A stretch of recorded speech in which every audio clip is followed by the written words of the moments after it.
people out. So the mass evacs were not something we needed to do. And, one of the things about special operations is you do what's special, you do what other people can't.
In 30 minutes, Mark Harris of Outkick.com will join us. We'll hit a variety of topics with Mark on things he's written at Outkick.com, but we'll lead off with a story of a 22-year-old basketball coach who has impersonated a 13-year-old player and has since been removed from that position. Fired. This is legit. Like, they impersonating a 13-year-old player and participated in the game, fired, and also the team not allowed to finish the rest of the season. I don't know how many games they have left, but we'll ask Mark the details of this and his initial reaction when he saw the video. I think it's ridiculous that the whole team now has to just stop Well, playing. I guess everyone was in on it, so it's kind of like, you're forfeiting the rest of all this stuff, right? Junior high basketball, like when I played, it was over like first week of February. So it may be a week left. They may be in the conference tournament, right? And they just can't play in it. It was usually like, early, mid-February, that season will end. But still, remarkable story that anyone who's ever played high school sports, this is the dream, to, in your 20s, be a fully grown person and go back and live out your glory days in middle school or high school against middle school or high schoolers. And this young lady did just that. And we'll talk to Mark Harris about it. I love this story. Ross Dellinger will join us in 10 minutes to lead off hour number 2 from Sports Illustrated, senior college football writer, with the story that the NCAA wants to rein in NIL. And I'm fascinated with how they're going to go about trying to do this, given their fear of litigation. Has the Massachusetts governor officially taken over? No, not until this is just July, right? These are like plans he's given his subordinates that when he takes over. For step number 1, well, we need to put a hotline out for NIL violators, and we will answer that hotline regularly. This feel like a Jaden Rashada response in a way? Sure. I mean, but there's going to be more Jaden Rashadas.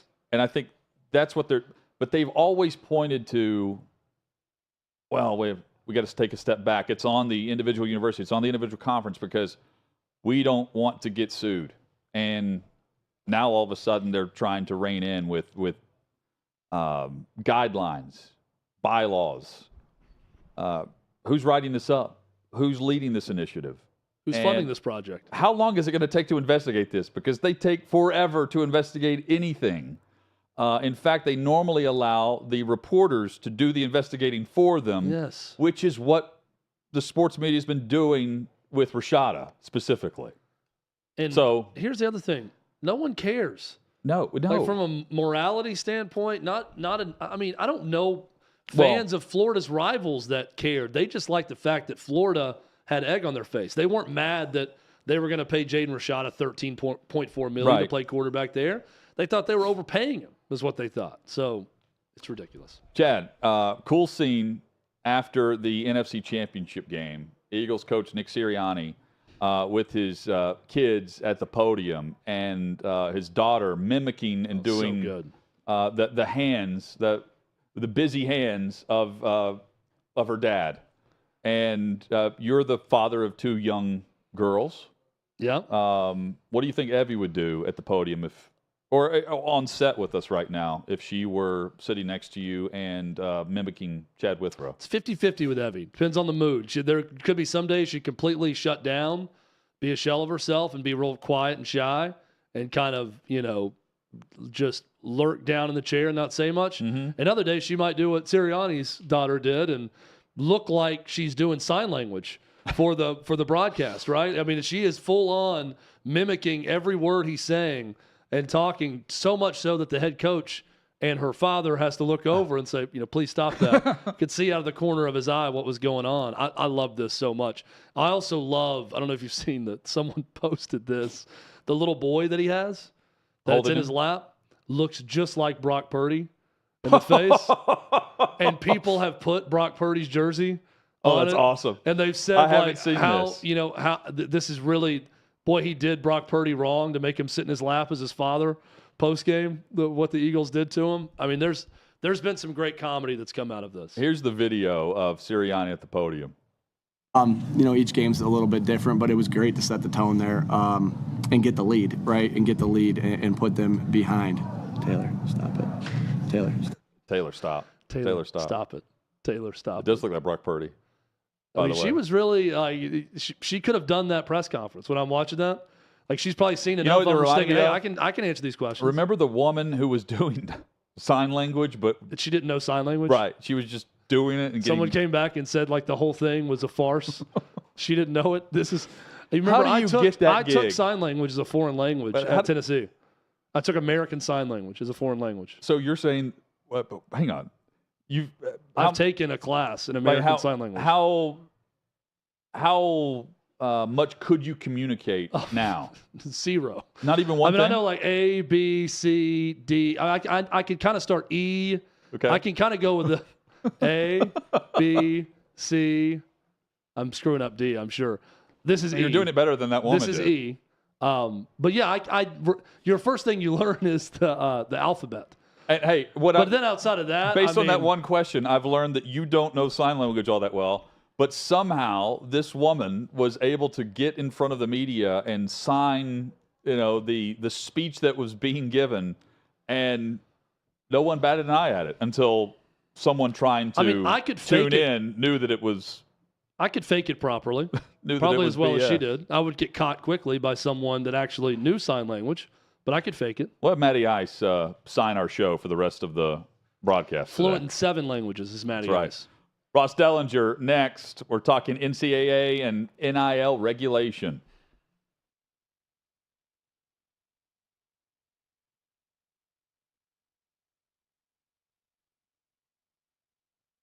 College football's in trouble. There's a lot of people trying to keep it from happening. I think it's a general consensus across the college football landscape. We want to play football. College football is a huge part of the fall. It's a huge part of Americana itself. It just really felt like people in the country needed college football to just feel a little sense of normal. Big news from the Big Ten as the conference releasing its 10-game football schedule. We go home thinking there's going to be practice the next day. Everybody gets a text, stay home, everything's canceled. Big Ten fall football season has been canceled. We just believe collectively there's too much uncertainty. I guess what I'm trying to understand, though, Kevin, is that was the same position you had 6 days ago. The Big Ten is an unmitigated disaster. There was a ton of confusion There was presidents saying one thing, there was coaches saying another. Players had to be silent, coaches had to be silent, ADs had to be silent. People said, how does what you just did make any sense? And nobody really knew what the heck happened when they voted to cancel the season. You make this huge historical announcement, and then Kevin Warren never does a press conference to explain it. It was like a masterclass in how not to handle a crisis. The word really that was lacking in all this is transparency. It felt like a lot of stuff was happening behind closed doors. Even today, we still don't know what occurred. So you don't tell us parents, that's fine, but you're not telling the young men that it affects. We have to make a decision to save the season. What about the history books? What about the rivalry games? What about Paul Bunyan's axe? How is that not going to go to a team this year? This is a failure of epic magnitude. The Big Ten presidents and leaders should be held accountable for the disastrous decisions that they're making. Then the commissioner doubles down, saying his decision will not be revisited. And that's the point. It felt like a war was declared on the Big Ten and Kevin Warren. Everything turned political. Because if this is medical, then you would have stopped the game of football a long time ago. I think the Big Ten leaders will tell you that they probably made a mistake in hindsight. If I had the chance to do it all over last year, I would make the same decisions that we made.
Just like that, the second hour is here. Glad you're with us for Outkick 360.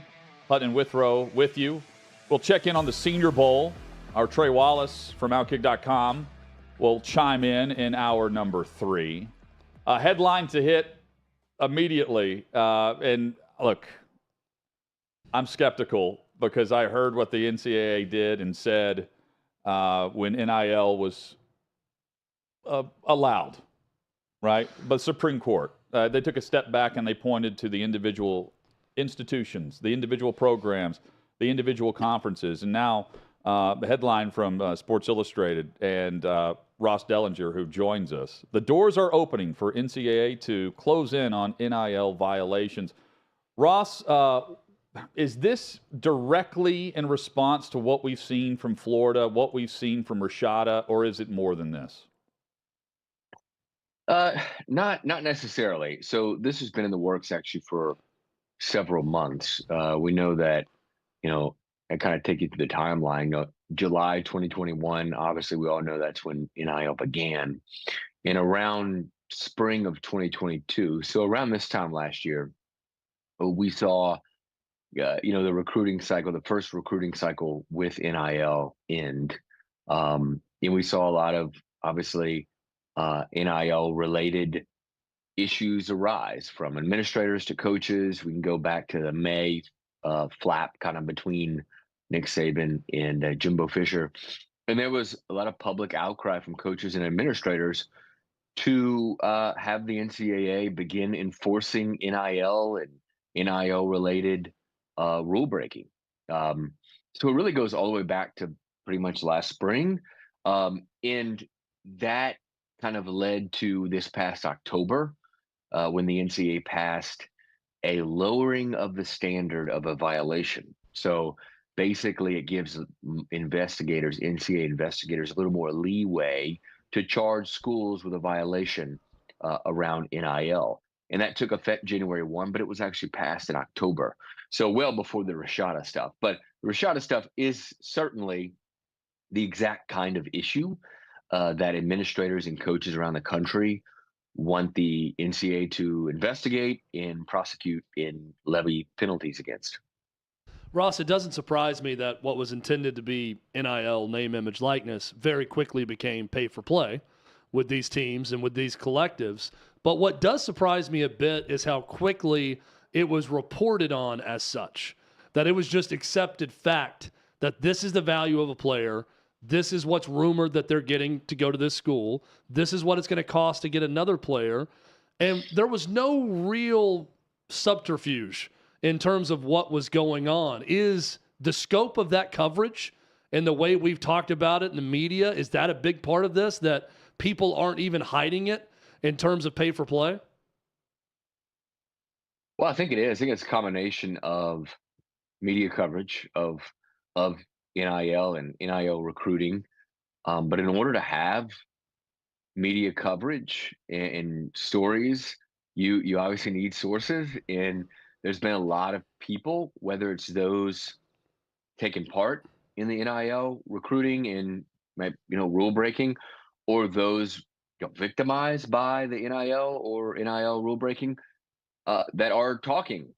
Some of them not even behind the guise of anonymity. Some of them are talking publicly.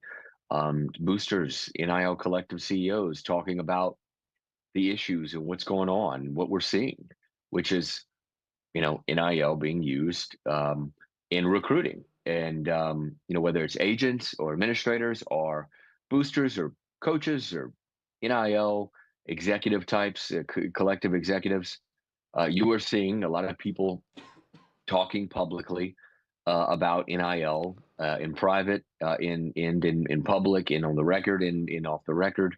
There's a lot of discussion about it, and it's probably because it's new, and people have been shocked by it in a way, or because they're victims of it, or for whatever reason they're angry because some other school is offering more than they did. So there's a lot of finger pointing. School A is pointing the finger at school B, and guess what? School B is pointing the finger back at school A. Ross Dellinger, our guest, a Sports Illustrated senior college football writer. And in many cases, to further what you're saying, it's the player, the player's family discussing how they are not getting paid and, what they want to do about it. And that's why I immediately think Rashada, but also like the Drake May rumor, where he's going to get $5 million to transfer to one of these SEC schools. Pat Narduzzi started that. Yes, Pitt's head coach mentioned that. So with that in mind, we know how slow the NCAA is at investigating literally anything. How are they going to retroactively go back and police this in theory? And the timetable for which it's necessary to actually get a grasp on this? Well, I think cases that they've closed are not going to be reopened. Okay. The retroactive is an interesting question. I think whatever they investigate from here on out, if it's an active investigation, I think they're going to use the standard of the violation. And to kind of explain a little bit about what that is, the NCAA, before this rule change, needed on-the-record sourcing or on the record documentation to go to a school and to allege a violation. Now they can use circumstantial evidence, maybe a tip, maybe an anonymous tip, maybe a news story, a media report. They can use that now and go to the school alleging a violation, and it's up to the school. It's the burden of the schools to prove that it's not a violation. So it makes it a little easier to allege violations, which you would think, and the hope is from the NCAA side and many in college athletics, that it will lead to more, more investigations, more successful investigations with allegations of violations and subsequently penalties. However, I think one of the issues still with outstanding is what will the penalties be, and will they be impactful at all? Will they send a message and stop the rule breaking behavior around the country? And I'm not so sure about that. They cannot, the NCAA has no authority over private companies like collectives or boosters, private individuals.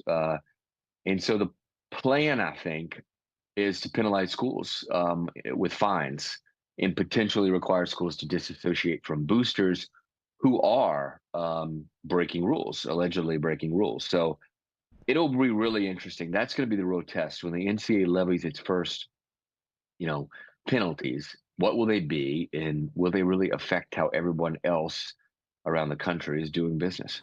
It's very interesting, the point you bring up on the potential of them telling the school to disassociate when they're not going to be able to tell the player to do that. They're right. I mean, the player can associate based on name, image, likeness with who he or she chooses. And then the school is at odds with that, at least in theory, outside of the stadium, right? Like whatever the rules are, the players can represent themselves in this. And the NCAA is so afraid of being sued. And again, I don't blame them for that based on what happened with the Supreme Court. It's an interesting pool to jump back into. Yeah, well, and I left off the issue with the players right there. They've announced, the NCAA's basically announced that when it comes to NIL-related penalties, players will not be penalized. Their athletic eligibility will not be penalized. And the NCAA is moving away from postseason ban type stuff and scholarship reductions as well, because again, that hurts players. So anything they do that really impacts or hurts players specifically, they're probably not going to do because of the era that we're in, the kind of athlete rights type of movement that we've seen, as you mentioned, partly because of the courts, the Supreme Court Alston ruling, and also the state lawmakers that have passed all these NIL laws. It's just a situation right now where athletes, the pendulum has swung, so to speak. So the NCAA is not going to penalize athletes, and that leaves only, and again, they can't, as I mentioned before, they can't penalize boosters and private companies really. So that leaves the schools to be penalized with some kind of fines. And I think that's probably the only, I think that's probably what happens. And it'll be interesting to see what impact that has around the country. But you're right, players are kind of getting off here, right? And that's, for so long, players didn't have a whole lot of rights within college sports, and now we're seeing them have those. And some people might say it's too much, but for years and years and decades, they didn't have many rights at all, and they obviously weren't paid, despite their coaches making millions of dollars and even administrators making millions of dollars. Chad, I wonder, will the fines levied towards the penalties levied towards the institutions, the schools, be more or less than what the SEC would fine for storming the field? It's a great question. And also, by the way, we know that the NCAA is about to have a new president coming in. All's quiet on the Big Ten commissioner search right now, Ross. How different is it covering a story? You as a reporter in college football, where you're covering a collection of school presidents that are out there trying to make a decision on a commissioner, as opposed to covering any job search where it's AD, president, boosters surrounding it. And are you hearing anything on the possible next Big Ten commissioner? Not really. They just announced a couple of days ago, I believe, maybe last week, that They just announced a search firm that they'll use. Turnkey will be running the search, which Turnkey ran several other searches of major college positions lately. They ran the search or helped run the search of the NCAA president that was hired, who came from outside of college athletics. They helped run the search of the Pac-12 commissioner, George Kliavkoff, came from outside of college athletics. They helped run the search of the Big 12. Brett Yormark was hired again outside of college athletics. So you're seeing a theme there when Turnkey is involved in a search. And the last time the Big Ten made a hire, obviously, they hired someone from outside of the college sports world. So that all that said, I get just a sense that the Big Ten might take it a different direction this time and hire somebody from within college sports. But you hear both sides. You hear people say that the Big Ten should go the way of other commissioners in the NCAA president and hire somebody within this industry. But you also hear that it's good to get an outside perspective.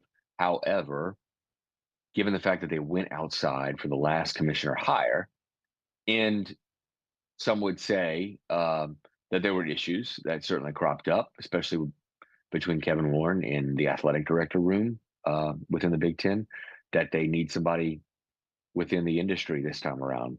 So I lean toward that. That's what's going to happen. But certainly Jim Phillips, the ACC commissioner, has to be a candidate, you would think. He finished runner-up basically to Kevin Warren in the search a few years ago and then landed the ACC job. So a lot of people, especially a lot of people in that athletic director room at the Big Ten, thought that Jim Phillips should have been hired a few years ago as the Big Ten commissioner. So that'll be an interesting one to watch. Ross, I'm curious your take on this. From the perspective of which way they turn for the hire, which way do you think the SEC hopes they go as the direct competitor for superiority in college sports? Well, I don't know. I guess the SEC. Yeah, I mean these two entities, the Big Ten and the SEC, certainly are the two juggernauts of college sports right now. And there's in a lot of ways they don't like each other much. I think there have been some shots that have been taken publicly, and it's pretty obvious that they're becoming, if they haven't been for years, pretty staunch rivals. And this feels like a territory grab. When it comes to conference realignment with both programs we've seen the last year. So, I don't know. I'm for the health of all of college sports. I'm sure the SEC would like a hire that of a person who does not want to continue to expand the league. And wants to, you've heard Greg Sankey say quite a bit that he wants to preserve college sports on a national scale. And so to do that, you need somebody that is going to stick with the 16 and not continue to expand like it was kind of suggested that Kevin Warren actually wanted to do, is keep expanding. Did you think Jim Harbaugh was going to the NFL? It's 2 years in a row now. We've had stories come out saying that if Jim Harbaugh would have gotten an NFL offer, he would have taken it. It's a weird story because I don't know what college coach outside of a handful would not take a job in the NFL if offered to him. So it's kind of obvious, but it seemed like over the last 2, 3, maybe even 4 years that, Jim Harbaugh wanted to return to the NFL. And I think it's kind of one of those things where the ball is in the NFL's court and they just haven't asked him to play. So strange, though. Chad and I were discussing yesterday how the Broncos reportedly flew to Ann Arbor for a face-to-face with him. And normally when you fly in, you fly back with your guy. I mean, that's in college coaching searches, that's what goes on, and they didn't. And that part is very intriguing to me. The fact that the Broncos came to him and he didn't leave to go back to Denver. We have breaking news, by the way, on that front. Okay, go From ahead. Adam Schefter, Saints and Broncos are finalizing compensation in return for Super Bowl winning head coach Sean Payton to be the next Broncos head coach. So there may be a reason why Jim Harbaugh, Ross, is not the head coach in Denver. Well, I think he turned him down. There and you go. They've circled back again. Instead of going to the next guy, they're circling back to the guys who have turned them down, which has been Demeco Ryans and, in this case, Harbaugh. Now back to Payton, who's going to own the franchise, basically. He's going to own Walmart now. Ross, appreciate the perspective, man. It's always great. Keep up the great work. I think in large part, the digging that goes on behind the scenes is less and less nowadays, and you do a great job at that. We appreciate you. Thanks, guys. Appreciate you having me. Yeah, man. There's Ross Dellinger of SI. And again, great story, and we've recapped it at Outkick on the NIL regulations. We'll discuss Sean Payton and what got resolved, Chad. What got resolved with the disagreement with the power struggle that was reported last week with Sean Payton and the one of the members of the Broncos ownership group, which apparently is the same guy who flew up and met with Harbaugh. We've also got details on compensation what Denver's giving up. Okay, well, details next on Outkick 360. NIL, when it comes to Florida, has been a story over the last couple of weeks because of Jaden Rashada. And you put out a great piece with a timeline on kind of how things went down, who kind of was the one involved in this, situation with Jaden Rashada. And so let's kind of dive into that. Coming off your reporting, and I don't want you to give everything away because I want people to read it. But what we're kind of looking into this thing for the last couple of months, man, what were some of your big takeaways? Maybe shocked you, or you just, when you dug deep into it, you're like, okay, wait a minute, this doesn't feel right. Well, I think that's probably the first thing to note is this has been ugly publicly for 2 weeks, but as you said there, it's been going on for 2 months, and I think the big thing is, and I didn't really touch on it in the story, it was so interesting to follow Florida and Miami this year. Obviously, you've got John Ruiz, a billionaire, pretty deep pockets, and he's just throwing money and caution to the wind. Wanted to see his Hurricanes get back to the top, and there were so many instances, more than I can remember since I've been covering the team since 2013, where Florida and Miami were 1-2 or in the top 3 with commits in the same class. And I think Florida just came out second place or third place to Miami so many times. And I think what precipitated this whole incident was Florida trying to get a win back. And this was right after Cormani McClain shocked the world. And it was right after Florida had gotten back into conversations with Jaden, because prior to him coming to Miami, they were rescinded the scholarship offer. I think saw the writing on the wall. Jaden had told them, hey, I'm going to go to Miami. And I think what you got was Florida and boosters or collective people around Florida like, hey, we need to get a win. And I think you saw really a year-long battle between Florida and Miami, collectives and boosters, that Miami was winning. I think you saw Florida try to get back into it. And whether the money was never there and there was miscommunication, or if the money was promised and then somebody came off, and was like, hey, that's a lot of money. Maybe I shouldn't have done that. I don't know. We probably need to get to litigation and some discovery to find that out. But for whatever reason, the money was not going to be there, and the Gator Collective kind of realized that, and with their name on the line and their name on the contract, terminated the contract.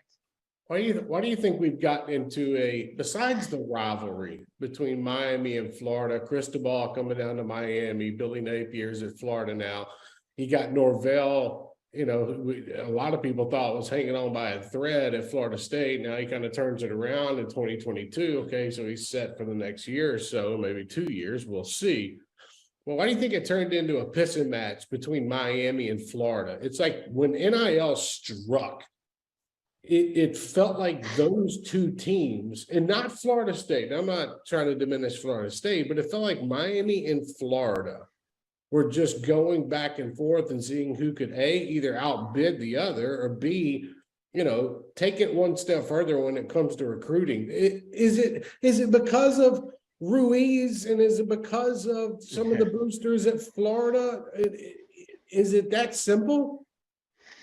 I mean, nothing is black and white in our world, and you're probably looking at way more colors than even black, white, and gray when it comes to NIL. And in this scenario, I mean, this is a landscape that Nevin Shapiro would have thrived in. Wouldn't have had to be so sneaky.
Sean Payton is back in the NFL. He's the new head coach of the Denver Broncos. And report first by Adam Schefter, followed immediately with the same information by Ian Rappaport as well. Denver went into the process trying to land and go big with Jim Harbaugh, Sean Payton, and others. And they are sending a first-round pick this year and an early pick next year to the New Orleans Saints for Sean Payton. This will also be an exchange of picks, Chad, from the Saints to the Broncos. They're sending back like a lower round pick, I believe, as part of the compensation with Sean Payton. So by the way, Adam Schefter's on a roll. He just broke another story. Go ahead. Former 49ers defensive coordinator Demeco Ryans and the Houston Texans reached an agreement today on a 6-year deal. So per sources. 29 seconds ago. This sets up what happened this past weekend. Denver and ownership circled back to their 3 main targets, and the reports that came out that Demeco Ryans was the lead candidate in Houston, and that they were not going to hold the lawsuit from a few years back against him, which was dropped in the court. They removed the Texans and the NFL from an injury lawsuit on the turf. It was settled outside of the court. That once Demeco Ryans said, no, I'm not going to choose Denver. Denver flew to Ann Arbor to double back on Harbaugh, who had already removed his name on his own and was staying with Michigan. And yesterday we're discussing, like, what do they do next? Who's next on the list? Well, based on what they had done, they circled back with Sean Payton. And in the meantime, they worked out the agreement with New Orleans. What Denver did is they offered 2 different compensation packages, and it was up to New Orleans to choose which one they wanted, if they would accept it. And one of them was a first-round pick this year and a second-round pick next year in exchange for Payton. Another one was you get 2 picks this year, first-round pick, second or third-round pick, I believe, this year as well, plus you're sending us back like a 4th or 5th round in exchange for Sean Payton. Schefter tweeted that out, the 2 options, then took it down, and then he put the actual compensation in its place. Denver's 2023 first-round pick, next year's second-round pick. For Sean Payton and the Saints, 2024 third-round pick. By all reports, Russell Wilson heavily involved in recruiting Sean Payton. Sean Payton also wanted to get paid. And that's going. I can't wait to find out the reported annual compensation, which was rumored to be around what, 20 million, upwards of 25, but we'll say 20 million. And if he gets close to that, he's the highest paid coach in the league. And he's getting more than the highest paid coaches in college football, which you also don't see at the upper crust of the NFL coaching searches for sure. Denver went big because they have the ownership to certainly do it. But they also went the opposite of what they did a year ago with an organization that was about to be sold and everything was about to be turned over to new ownership. And what they didn't want to do was go get a first-time head coach on, unless I guess it was Demeco Ryans, where Benjamin Albright and others have said like he was certainly on their top list. But there wasn't another coach that had never been a head coach before that was linked to them. I know Dan Quinn was certainly one that they interviewed and others. But in terms of their top targets, they land the top target of the offseason and of the last NFL season. The discussion has been who's going to get Sean Payton. Turns out it's Denver and it's Russell Wilson, the same quarterback that Sean Payton has been on Fox breaking down, and he was asked directly how he would fix Russell Wilson. Yeah, and a story from Outkick, Jason Cole with a column, source close to Sean Payton on the coach's feelings about Broncos quarterback Russell Wilson. Quote, Wilson is a project. He has to be fixed. I know that's what Sean is thinking about as he takes that job. He's right. Now, is it fixable? Would be my question with Russell Wilson. Well, or is this just who Russell Wilson is now? You're not taking that job unless you think you can fix it if you're Sean Payton. So clearly, Payton's answer is yes, it can be fixed. And part of his answer whenever he was on Fox, the pregame, this was, 2 months ago maybe, he's discussing how Wilson in Seattle versus Wilson in Denver looked vastly different. More pocket, throwing from the pocket in Denver versus being on the move in Seattle. And the whole storyline there was, well, in Seattle, the offensive line, right, was not conducive for him staying in the pocket and was better in Denver. Well, turns out he had the worst season he's ever had since he's been in the league in Denver. They've got to get him on the move and use those traits better moving forward. Now, the other link to Sean Payton was Vic Fangio, former head coach of the Denver Broncos, linked by defensive coordinator hire.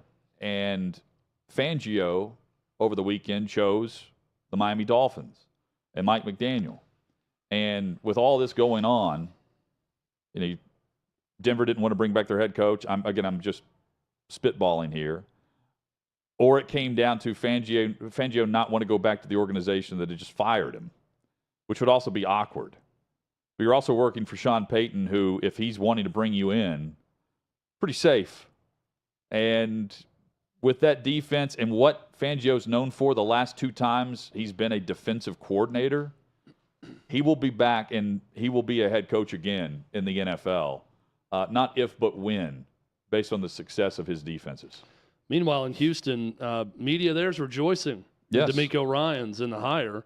Our buddy Mike Meltzer, who hosts a show in Houston, tweets out that it's been 1,115 days, but the Houston Texans are now officially back in the NFL with this hire. So, and I wonder, the sports media that just immediately latches on to the woke take here in Houston, where they had fired minority coaches, and I forgot who it was. They were saying, "Oh, this is racist." Yeah. What are they saying today? Will they go with Ryans? Well, it's 3 straight African-American hires in a row for the Houston Texans. Yes. 2 were one and done. They don't pay attention to the hirings. They're pointing to the firings. And you could argue that the Houston Texans are the most progressive team in the NFL right now, based off of those hiring practices. And they've just hired a former player, a great player for Houston, who had, in a lawsuit, named them in a lawsuit for reasons why his season and his career was cut short because he was playing on turf there at NRG Stadium. NFL was named. They were dropped just like the Texans were, and they went back to the turf company and settled out of court. But it's interesting, Chad, that we've seen two hires back to back today, where Denver circles back to the guy that was trying to double down, and he was holding firm on whatever he was wanting from Broncos ownership in terms of power over the organization. They've got two Paytons now, their general manager and their head coach. And we see in Houston, they hire a former player who had listed them in a lawsuit at one time. Yeah, and now how quickly do the dominoes fall on everyone else? There's going to be some waiting on Super Bowl participants. Yes, but you can interview them now, which is, anyone participating over the last weekend and conference championship weekend, the earliest they could talk to teams for a second interview was yesterday. And Ryans was able to do that, and they finalized it. Now, you could have had this finalized over whatever, but from the official stance, Monday was the first that you could actually circle back and hammer something out with the individual.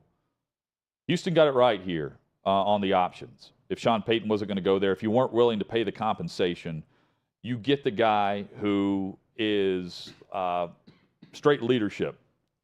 And that's what they need. They need structure and leadership in Houston. He was the hot name. He was he's the, for lack of a better, he's the Sean McVay of this go-around for a head coaching job, where he's the type of guy that you want because of his success with that defense. Young, played in the league, great communicator with his team. It makes a ton of sense for the Texans to do this, whether he sued them or not. This is the right move for the Houston Texans. And from the Broncos' perspective, they're all in. They're paying the price. They're giving up a first-round pick.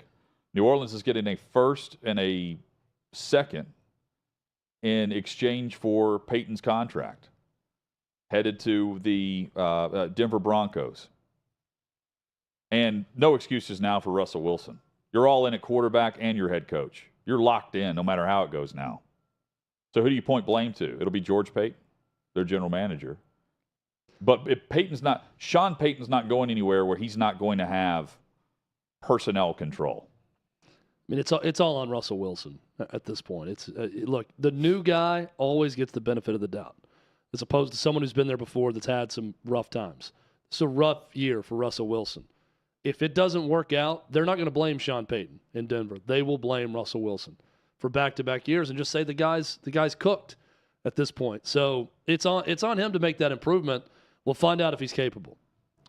I am surprised with the Cowboys not being in the mix, not mentioned once since the loss to San Francisco. With all of the discussion where it's a foregone conclusion, with the Rooney Rule being at the top of mind last offseason, with the process that you have to go, the idea that McCarthy was dead man walking, he ends up firing his offensive coordinator, or they let him walk. And he was Kellen Moore immediately hired, which is interesting. And the option now is some version of Mike McCarthy calling plays in Dallas. If you'd have told me all that, that's how the season's going to end, I would have told you Sean Payton's the next head coach of the Dallas Cowboys. And instead he's headed to the Denver Broncos to replace a first-time head coach who was fired after 16 games. So, Colts, Cardinals, who am I leaving off that's available now? We filled the Broncos, the Panthers, the Texans. That's it. There were 5 openings to begin the week. And then there were 2. And Indy is having second interviews with literally anyone right now. Carolina, Dave Tepper said that he went the wrong direction with Matt Rule in this quote-unquote CEO role, which I found intriguing because they were also talking with a coach who would require CEO status in Sean Payton. And they end up with Frank Reich. Who, I mean, I don't know why you would mention that after you hire Reich. You say that before you hire Frank Reich, because to me that paints Reich in a bad light. Yeah, saying right? The opposite of Matt Rule. Yeah, this guy's not going to have any control or be any type of CEO type. That's how it comes across anyway. And again, read into it. Also, with the money that apparently Sean Payton was requiring, what did Jim Harbaugh turn down? That's what I want to know. in the initial process, everyone was saying that he was the guy that Denver zeroed in on. I've got no issue with Harbaugh other than the stupid second statement after he talked with NFL teams that he was committed to Michigan, and then turns around and Denver flies in to meet with him. And he meets with them and then apparently told them no again, or whatever he was demanding, Denver thought and said, we'll answer Sean Payton's demands and not yours, and not give you what you want totally. But I don't know why you fly in to discuss his demands. Again, it's just an odd situation for a sitting college head coach to take that meeting on campus or in Ann Arbor with the Denver Broncos after issuing a statement that you're not interested in NFL jobs and you're committed to Michigan. Gundy he's made a career of it, taking meetings, being committed to Oklahoma State. Yeah, but Gundy always leads to a contract extension. Well, that's why you take the meeting, though. Yeah, but my point is they just re-upped Harbaugh. So, again, like there was the two statements. Like he immediately, first off, you remember he had that weird vague comment about, I'm pretty sure I'm going to be back coaching Michigan next year. And then he came back and doubled down and said, no, I'm definitely coaching Michigan. But, oh, by the way, Denver, come on.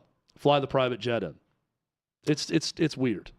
But we live in an era now of college athletics where you can continue to tack on extensions annually if you so choose. How long before Kirby Smart is once again the highest paid SEC coach? It's out of whack. Not long. They'll announce it at their spring meetings, I'm sure, or just prior to that with the big it's crazy, the money that they're tossing around. So Rex Ryan's theory is out the window. His theory was Tom Brady and Sean Payton could be linked to Washington if you're looking for a surprise NFC team. Well, now the rumors are running rampant that it's going to be the 49ers for Tom Brady. He'll go play 1 year for his hometown team.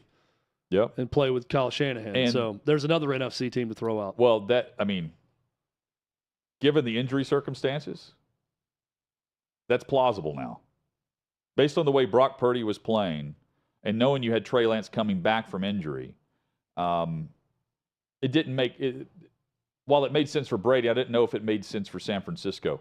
Now it does, because you've got Purdy, who's coming off this elbow surgery, 6 months rehab. You have Trey Lance, who broke his ankle and is coming back, and he's going to be competing in camp. Two quarterbacks coming off injury. Now you could potentially have Brady as your option. Craziness we'll be discussing. Coming up, we will take a look at the crazy questioning and then the wonderful answer that was given by a tennis player that you need to hear from. That's next on Outkick 360. I witnessed, Dennis Price and C-Spray and all these people just do such amazing things, and we continue to get asked about Afghanistan and what we didn't do in Ukraine. Like, why would you, beyond Aziz, it's no brainer why I would go help Aziz. Why would we continue to help these people? And I think the easy answer is the right thing to do.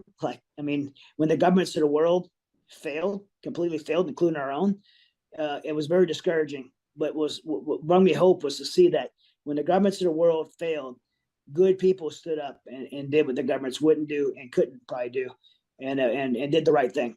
And that was really encouraging for me, because I think all of us kind of struggle with hope in our country right now because of the political divide and things that we don't agree with.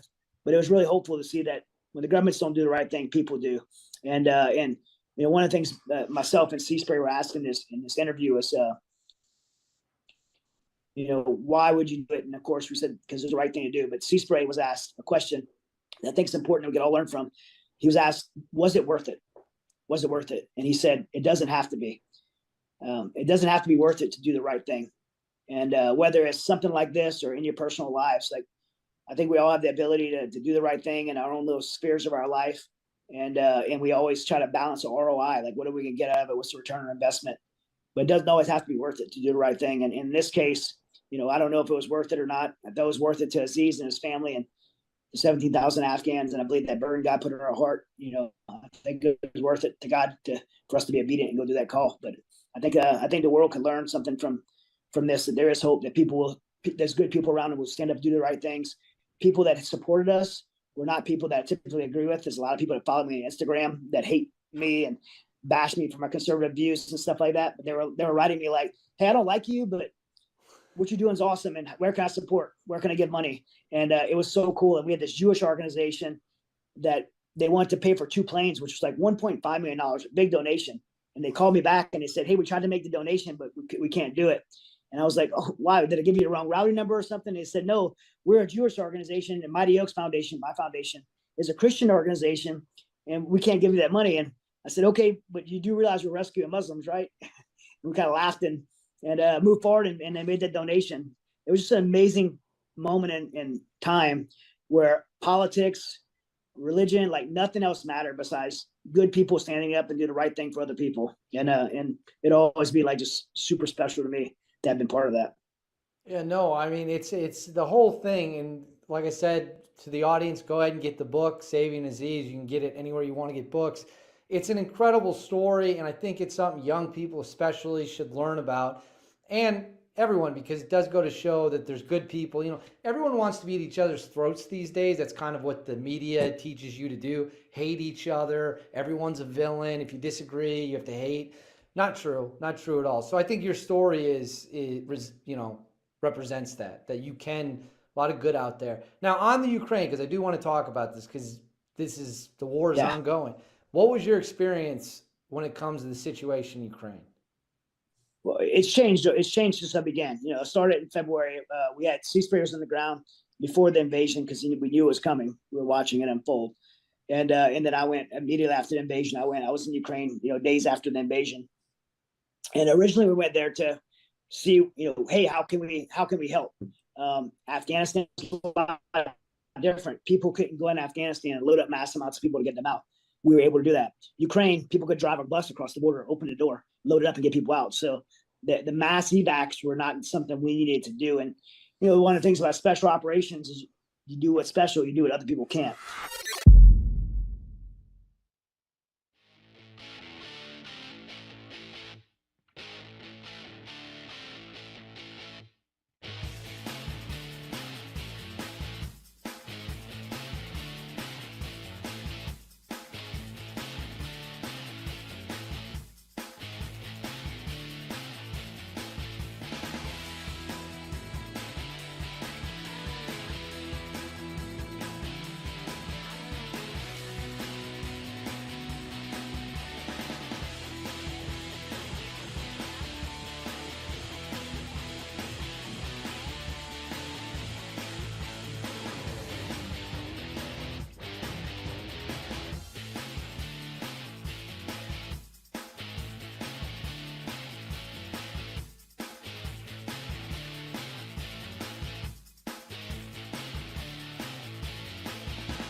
Denver Broncos, they're hiring Sean Payton.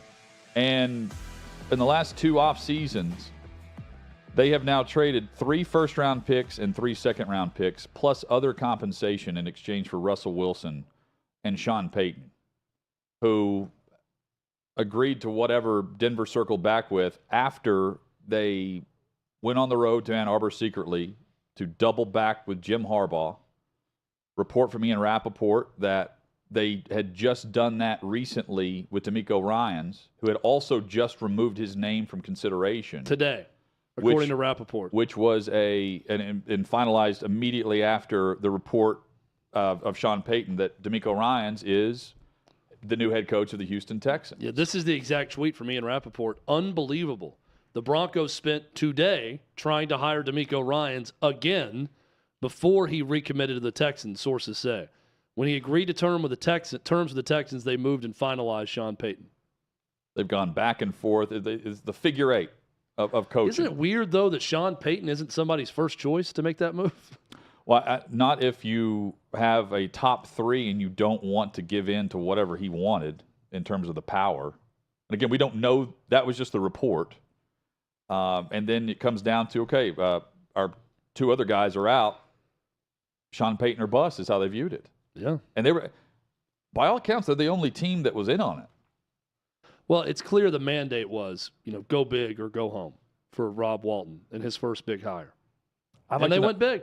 And Quinn went back to Dallas. I want to know who the fourth option would have been after all this. This feels like a college coaching search gone wrong, but they still end up with their guy. Yeah. I mean, it could have been a lot worse with egg on the face for Denver, with other teams hiring their candidates, and then the main guy going back to media for a year to wait it out another year. Instead, Sean Payton misses a year. He had 2 years left on the contract when he stepped away from New Orleans, and he's now back in it to the AFC and the Denver Broncos. Chad, we live in a world now where sports media is digging just like everyone else in narratives, agendas, political agendas. And there's certainly plenty of examples of this. Most recently, here is Victoria Azarenka, tennis player who called out a media member for pushing a specific political agenda. I don't know what you guys want us to do about it. Like, talk about it. I don't know what's the goal here. That is continuously brought up, and these incidents that, in my opinion, have nothing to do with players, but somehow you keep dragging players into it. So what's the goal here? I think you should ask yourself that question, not me. Just to clarify on that though, does it frustrate you that, particularly last night, for example, there was a clear sort of pro-Russian demonstration happening within the grounds of the tournament, that these people are coming and using the Australian Open as a platform for these kind of demonstrations? Does that frustrate you?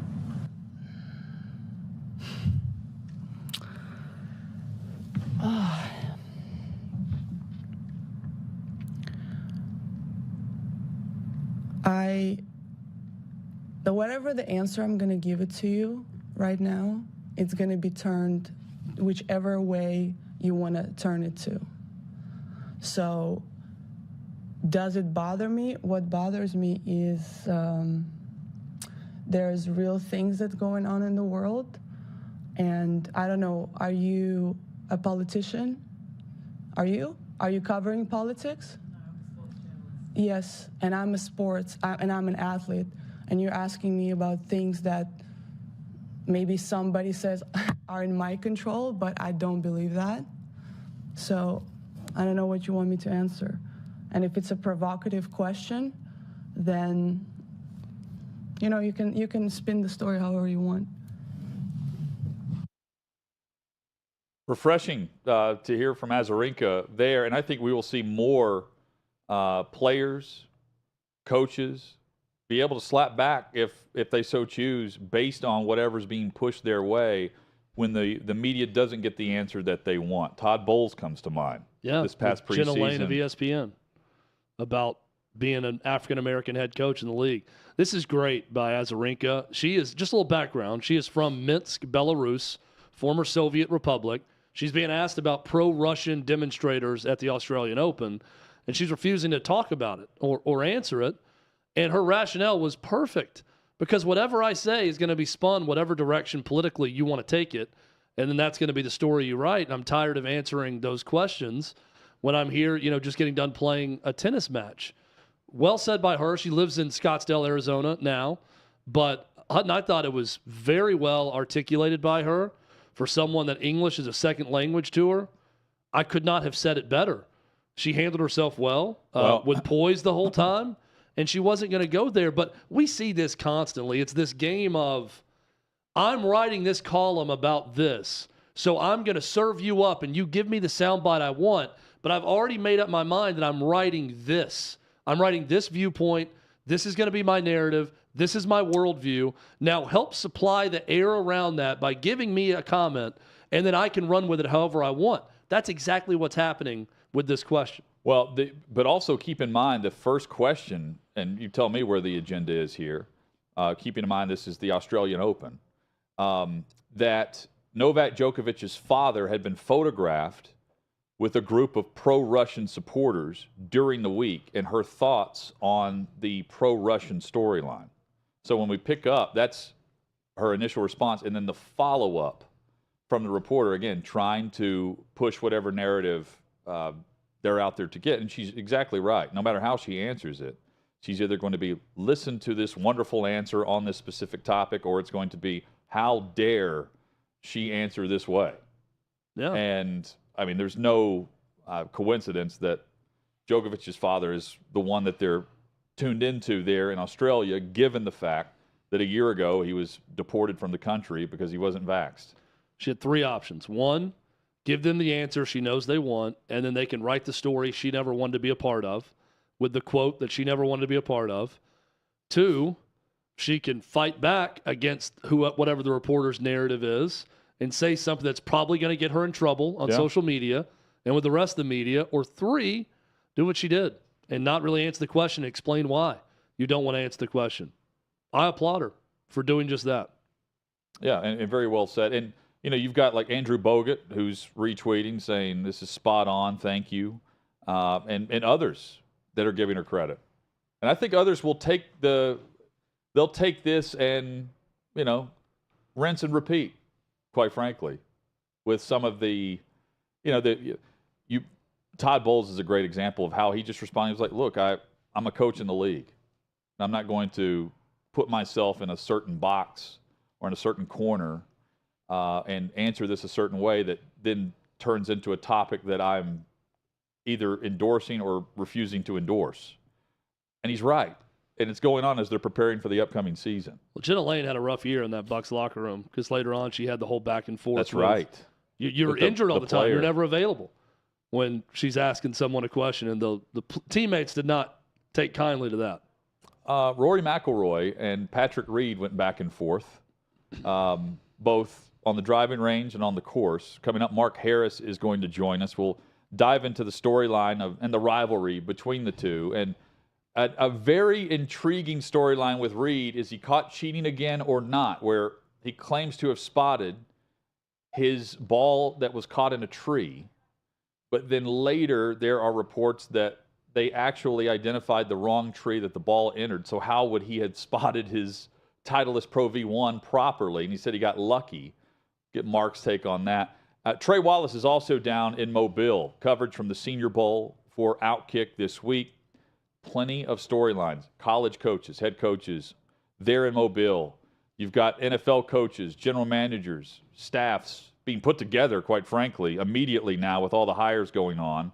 That's taking place in Mobile, where all the teams have gathered to get their first look at draft prospects.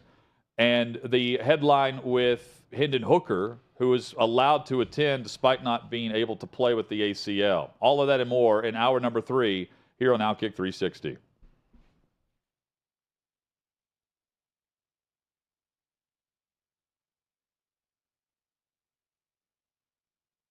College football's in trouble. There's a lot of people trying to keep it from happening. I think it's a general consensus across the college football landscape. We want to play football. College football is a huge part of the fall. It's a huge part of Americana itself. It just really felt like people in the country needed college football to just feel a little sense of normal. Big news from the Big Ten as the conference releasing its 10-game football schedule. We go home thinking there's going to be practice the next day. Everybody gets a text, stay home, everything's canceled. Big Ten fall football season has been canceled. We just believe collectively there's too much uncertainty. I guess what I'm trying to understand, though, Kevin, is that was the same position you had 6 days ago. The Big Ten is an unmitigated disaster.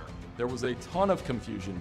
There was presidents saying one thing, there was coaches saying another. Players had to be silent, coaches had to be silent, ADs had to be silent. People said, how does what you just did make any sense? And nobody really knew what the heck happened when they voted to cancel the season. You make this huge historical announcement, and then Kevin Warren never does a press conference to explain it. It was like a masterclass in how not to handle a crisis. The word really that was lacking in all this is transparency. It felt like a lot of stuff was happening behind closed doors. Even today, we still don't know what occurred. So you don't tell us parents, that's fine, but you're not telling the young men that it affects. We have to make a decision to save the season. What about the history books? What about the rivalry games? What about Paul Bunyan's axe? How is that not going to go to a team this year? This is a failure of epic magnitude. The Big Ten presidents and leaders should be held accountable for the disastrous decisions that they're making. Then the commissioner doubles down, saying his decision will not be revisited. And that's the point it felt like a war was declared on the Big Ten and Kevin Warren. Everything turned political. Because if this is medical, then you would have stopped the game of football a long time ago. I think the Big Ten leaders will tell you that they probably made a mistake in hindsight. If I had the chance to do it all over last year, I would make the same decisions that we made.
Just like that, the final hour is here. Outkick 360 rolls on. Hutton with you, with Roe, under the weather. Hopefully back with us tomorrow. Get well soon, Chad. Plenty of headlines out there. Sean Payton is the new head coach of the Denver Broncos. The Broncos are sending a first-round pick this year, the first-round pick that they received in exchange for Bradley Chubb to Miami, and a second-round pick next year to New Orleans for the contract of Sean Payton, which will be adjusted to whatever Payton's demands were, and a fourth-round pick in compensation. That is for next year, not this year, a third-round pick from New Orleans next year. All of that coming down over the last hour. Demeco Ryans is the new head coach of the Houston Texans, and that leaves us with Arizona, new general manager, and Monty Ossenfort going through their hiring process, and the Indianapolis Colts, who have the hiring process that will never end, that everyone expects Jeff Saturday will ultimately land. We'll find out more on that, certainly, and it seems like it's going to happen fast. Trey Wallace joins us in about 20 minutes, and we'll dive into the headlines from Mobile. That's where the NFL is this week for the Senior Bowl. Plenty to discuss with him from Outkick.com, and joining us from the site right now, Mark Harris. Plenty of articles and posts from Mark over the last 24 to 48 hours, and some crazy videos you've got to go see. Mark, thank you for the time, man. And the craziest I've seen on the site today involves a 22-year-old impersonating a 13-year-old and actually playing in a JV game. Hope you're doing well. Yeah, thanks for having me. Yeah, when I saw the story break, I was like, oh, it's gonna be one of those stories where we unfortunately don't have video of it. Right. But thankfully we did get video, and the video is pretty unbelievable. It's about as crazy as you could imagine a 22-year-old playing against girls that are barely teenagers. And I mean, she's driving the lane off the glass. She's, and one. She's giving the and one sign, like, count it, I'm going to the line. I mean, digging in behind the scenes on this, how does this come about? And I mean, just thinking of it from the perspective of everyone in attendance knew to film this. How was this allowed? Yeah, it's unbelievable. So the story goes that the 13-year-old girl was out of town playing a travel, I guess, AAU game, let's call it. And frankly, this 22-year-old sounded like she just saw an opportunity to get buckets. So the first thing that I kind of saw was the first thing I kind of looked for was the bench. So I was like, okay, maybe she played because they were short a girl, but they had a player on the bench. So they actually had 5 players to play. This is a JV game. Nobody cares about it regardless. So if they have to play 5 people for however long JV basketball games are these days, 48 minutes, whatever it is, they could have done it. And they decided not to. And this 22-year-old, Arlisha Boykins, and from Churchland High School, decided to take the court. And like you said, like kind of the first highlight, she swats a girl's ball so hard that it goes out of frame. The next highlight is her getting an and one and doing the finger down as like she's the NBA player, something you would see LeBron or something do after a big play. But it's a sight to behold. Here is the news report with video on the 22-year-old assistant coach impersonating the 13-year-old player on the court. All right, file this one under one of the strangest stories I've ever heard of and talked about. Last Friday, we received an email from the mother of a player on the Churchland High School girls JV basketball team that an assistant coach on the team named Arlisha Boykins impersonated a 13-year-old player on the team that was out of town for a club basketball tournament. Here's video from that game. Churchland is in the black uniforms. Number 1 right there that just came up with the black block shot. We're told that as Arlisha Boykins. They were taking on Nansman River. This video has been edited to show you some of the highlights. Arlisha is apparently a 22-year-old young woman going up against 14 and 15-year-old girls. Now, we have confirmed that Boykins is no longer an employee of Portsmouth Public Schools. And since this game, the student athletes on the team and parents decided to just end the season. They will not be playing any more games this year. Portsmouth Public Schools did launch an investigation into this matter. The details have not been revealed by officials quite yet. Now, I spoke with the father of the 13-year-old girl that was being impersonated. Here's what he had to say about his reaction when he heard the news. Coaches, always preach to the kids, about integrity and those type of things. So I was just shocked. I just need, an apology, because I haven't yet received one from, the overseer of the program or nothing. He just came out and just told us the stipulations of what was going to happen, but there was no apology issued personally to us, even in his presence. We're going to follow up with this story if more information comes out. Those parents told me today that they are simply just seeking an apology from Churchland school officials. Only an apology needed. Mark Harris continues with us on Outkick 360. And she's dominating on the video, by the way. You can see it at Outkick.com. She's dominating the way Leah Thomas would dominate in the pool, Mark. Yeah, exactly. And to your point earlier about, like, thank goodness they filmed it. Clearly, Mazeman River High School in Virginia takes their basketball pretty seriously if they're filming the JV games and breaking it down after games. But yeah, like I said, it's a sight to behold, and it's kind of unfortunate, kind of a weird ending to the story too, about the student athletes and the parents being like, all right, we're done with this. And the report also says that the girl that she impersonated no longer wants to go to school there, which I don't necessarily blame her. She's a lot to live up to now. The girl that got impersonated. Yeah, you're not the 22-year-old that put up who God knows who. I wish we had the stat line, but unfortunately we don't have the box score of the JV game. Yeah. Yes. Exactly. That was probably her role. She was supposed to keep the game sheet, and instead she suited up. Mark Harris with us from Outkick.com. Treegate is another headline out there for in golf, and it's involving the same rivalry that has dominated headlines over the last week or so with Rory McIlroy and Patrick Reed. Reed, was he caught cheating again? Because, well, his response to the cheating allegations, Mark, not all that great. In fact, I think it makes him look even more guilty. Yeah, it's not a bad look. And kind of the simple question, like you said, is did he get caught cheating? And gosh, the slow-mo video that Brandel Chamblee, who works for Golf Channel, who Patrick Reed is suing in a massive defamation lawsuit. Yeah, it doesn't look great. The story goes that the week started off with Teagate, with Rory getting a tee tossed at him by Patrick Reed. The media ran with that, including myself. It wasn't really a throw. It was more of a toss, but it was a heck of a story. But they don't like each other, so that means more, Absolutely, yeah, absolutely. I'm all for the drama. Keep it coming. But yeah, in the third round of the Dubai Desert Classic, he hits a tee shot into a group of 3 trees, and they get lodged at the top of a palm tree. Golf balls get stuck up there, as you can see in this photo here. And it was interesting because Patrick Reed claims that the ball went into the third tree of the 3, which are separated by a good 10 to 15 yards. These aren't like that close of trees. The slow-mo video that Chamblee did a really good job of breaking down shows that the ball very clearly went into the first tree. Okay. And then, as you alluded to, Patrick Reed put out a statement today, about 48 hours later, saying that he wasn't responsible for locating the tree that it went into. He just had to identify its golf ball. So basically, he's pinning it back on the DP World Tour and the officials, saying that they looked for my golf ball and they claimed to have found it in this tree. So I wasn't going to, argue this.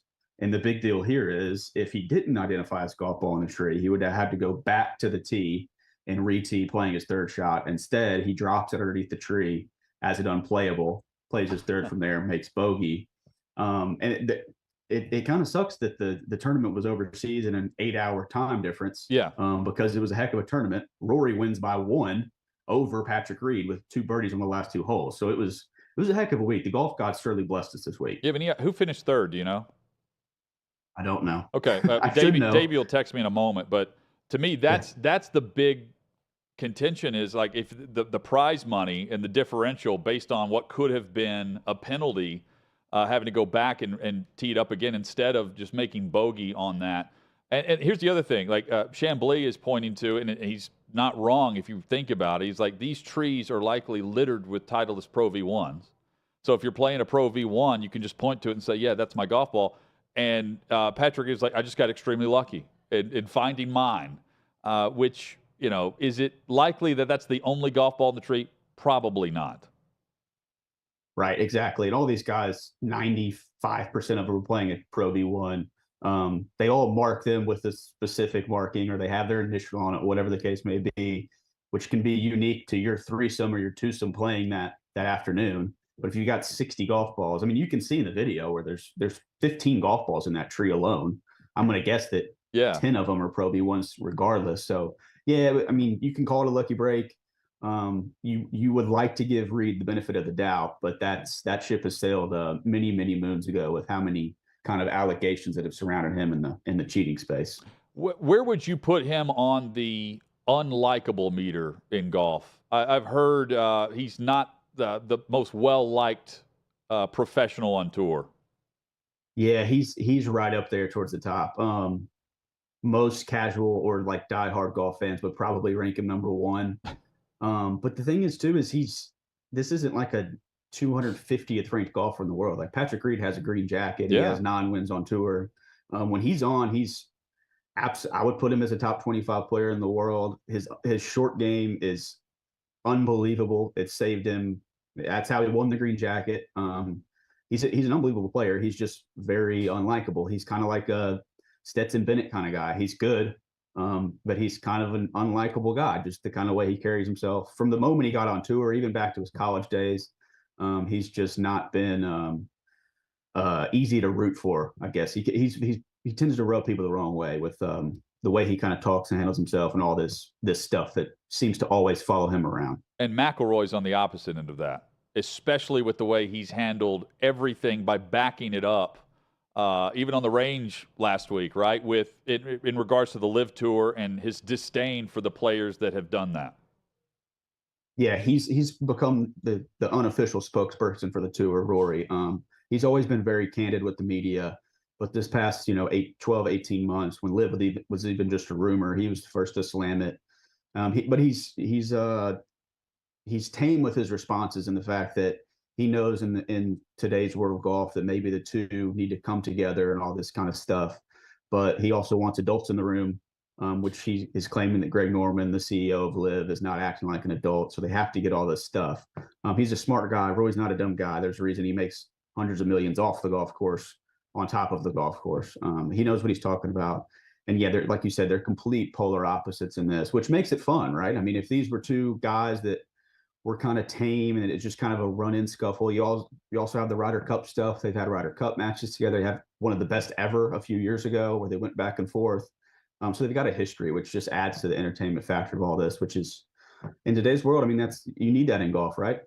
Well, Mark Harris with us. I'm curious, like everyone's got a price.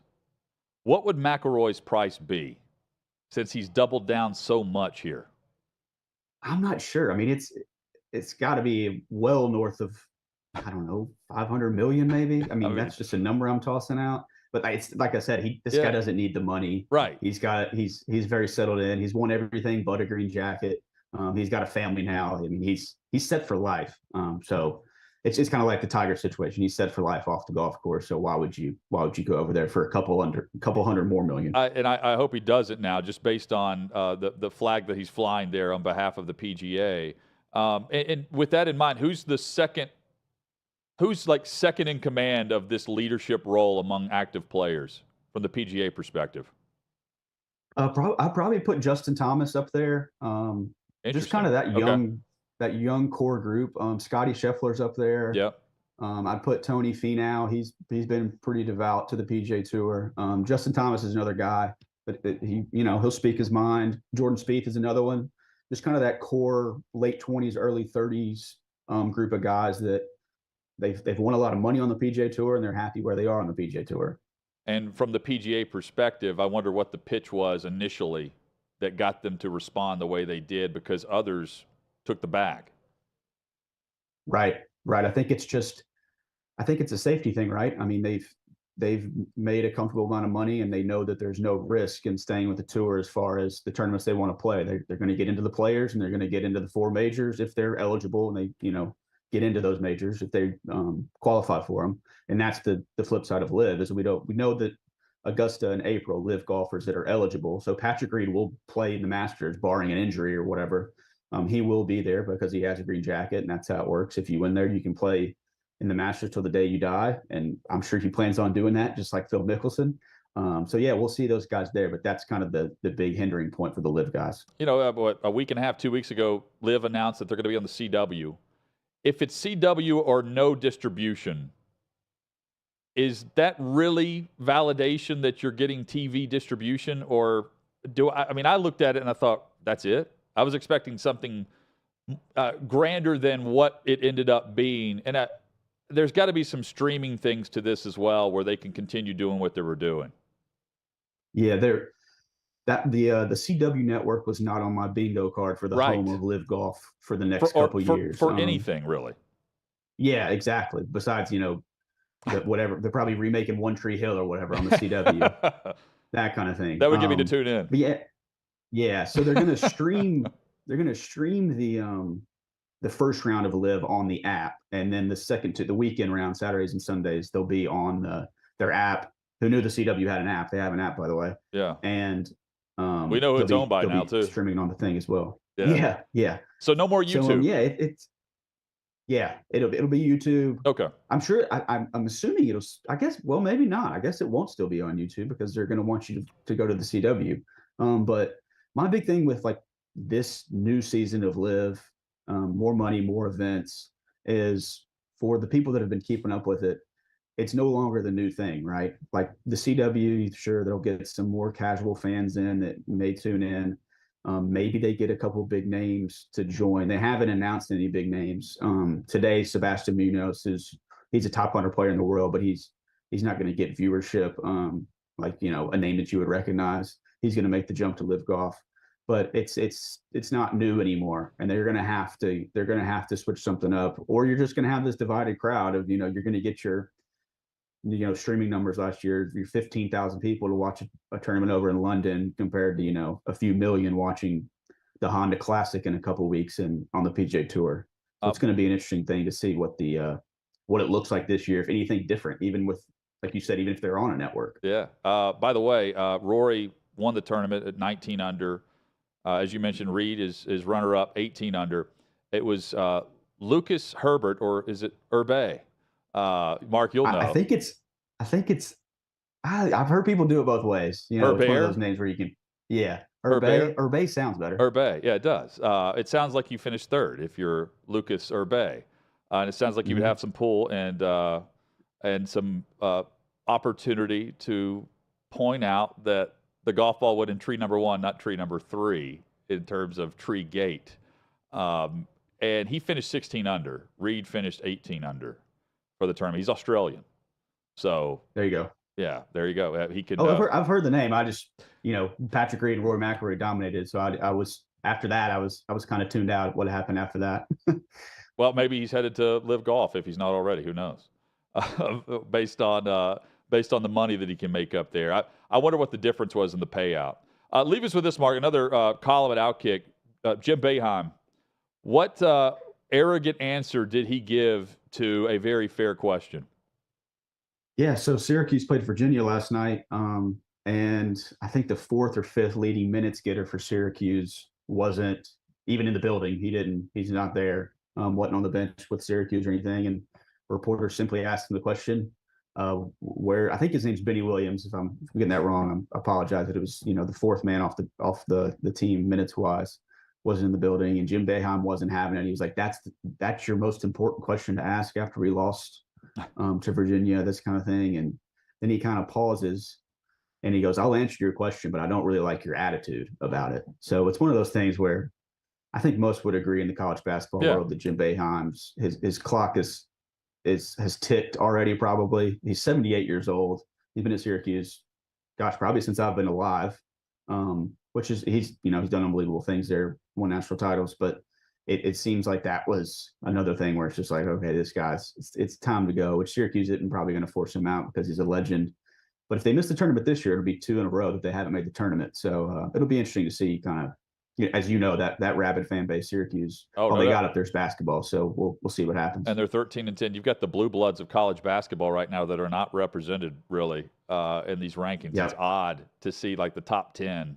And where the logos associated with the brands of college basketball right now are not the traditional brands.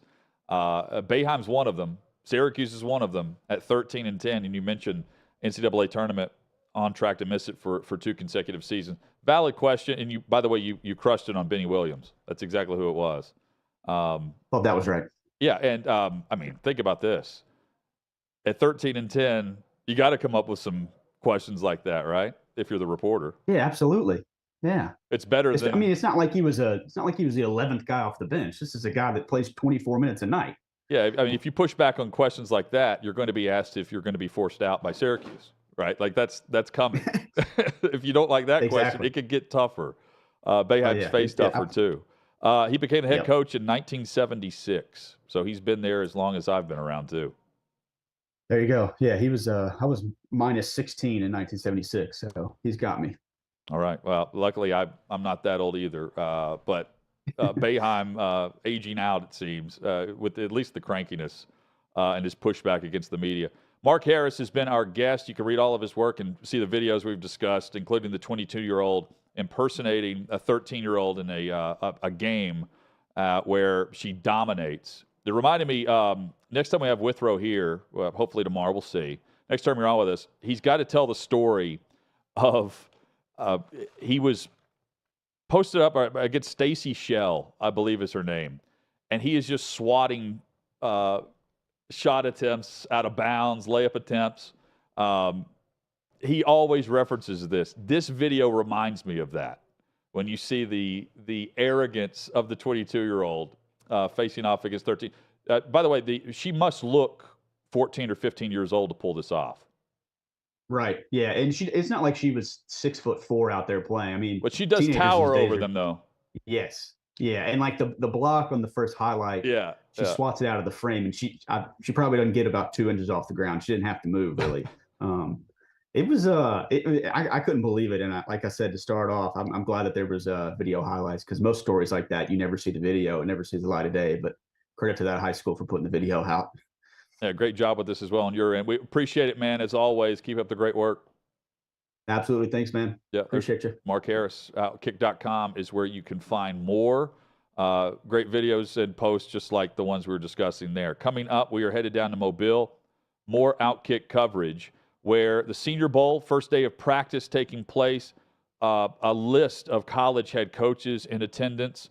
We have a list of player representation and now NFL coaches on hand to observe and interview. Trey Wallace is there for Outkick.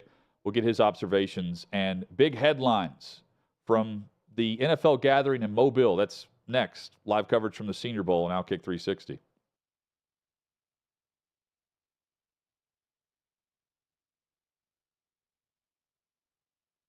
NIL, when it comes to Florida, has been a story over the last couple of weeks because of Jaden Rashada. And you put out a great piece with a timeline on kind of how things went down, who kind of was the one involved in this, I don't know, situation with Jaden Rashada. And so let's kind of dive into that. Coming off your reporting, and I don't want you to give everything away because I want people to go and read it.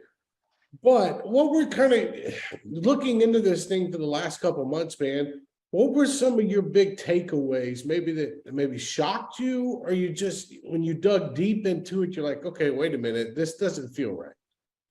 Well, I think that's probably the first thing to note is this has been ugly publicly for 2 weeks.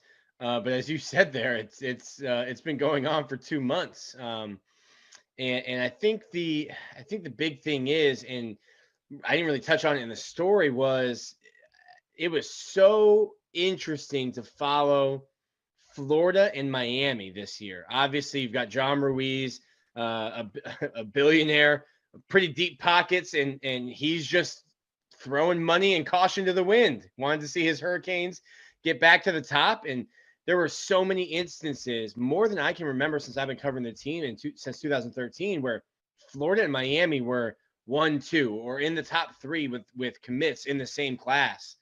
And I think Florida just came out second place or third place to Miami so many times. And I think what precipitated this whole incident was Florida trying to get a win back. And this was right after Cormani McClain shocked the world.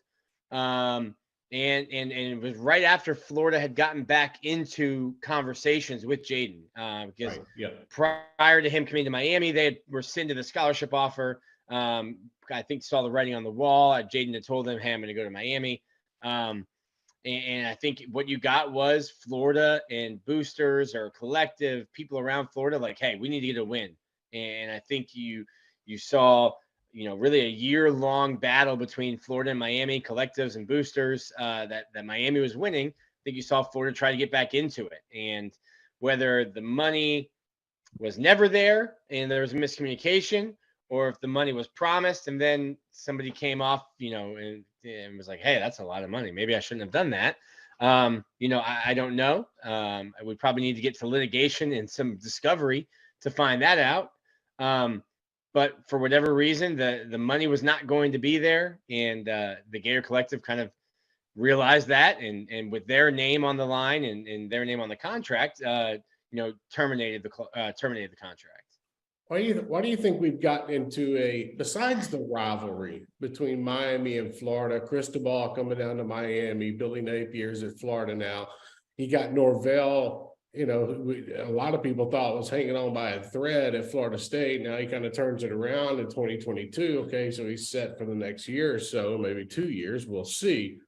Well, why do you think it turned into a pissing match between Miami and Florida? It's like when NIL struck, it felt like those two teams, and not Florida State. I'm not trying to diminish Florida State, but it felt like Miami and Florida were just going back and forth and seeing who could either outbid the other, or B, take it one step further when it comes to recruiting. Is it because of Ruiz, and is it because of some of the boosters at Florida?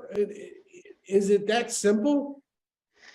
I mean, nothing is black and white in our world, and you're probably looking at way more colors than even black, white, and gray when it comes to NIL. And in this scenario, I mean, this is a landscape that Nevin Shapiro would have thrived in. Wouldn't have had to be so sneaky.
Well, thanks to Mark Harris for joining us. Outkick 360 rolls on across the Outkick Network live at 6th and Peabody with EHOP Beer and Old Smoky Moonshine. Hutton with you, joined by Trey Wallace of Outkick.com. Senior Bowl practices underway officially. We had Jim Nagy on the show yesterday to circle back to a story that Trey wrote about and broke with regards to Stetson Bennett, executive director of the Reese's Senior Bowl. He clarified some things yesterday for us. Trey, hope you're doing well. Hope it's not too cold outside. It's been hot in my hometown, which is weird. The sun came down, so I was like, all right, let me throw a hoodie on. Yeah. But was not expecting to come down to my hometown of Mobile and it being 75 degrees outside. So this is kind of a turnoff of being here, to be honest with you. Well, it's all good, though. I'm envious, though, based on the weather here in Nashville and in many cases across the country. So Stetson Bennett was extended the offer to join, not officially, as you reported, but Jim Nagy said, we did ask him if he wanted to come. He declined. Meanwhile, they made an exception for Hendon Hooker, who is able to make an impression on NFL organizations this week down there in Mobile. He's recovering from the ACL injury and the surgery. But Jim Nagy said, hey, he earned the opportunity based on his play to be here. We're making that injury exception, and we normally don't do that. And in comparing the two, he was saying that he believes that's going to go a long way for NFL organizations that are looking for guys who can come in and be a quality backup. I don't disagree. I think, in regards to the Stetson situation, Stetson was in town, last week and was having talks with the Senior Bowl and their reps.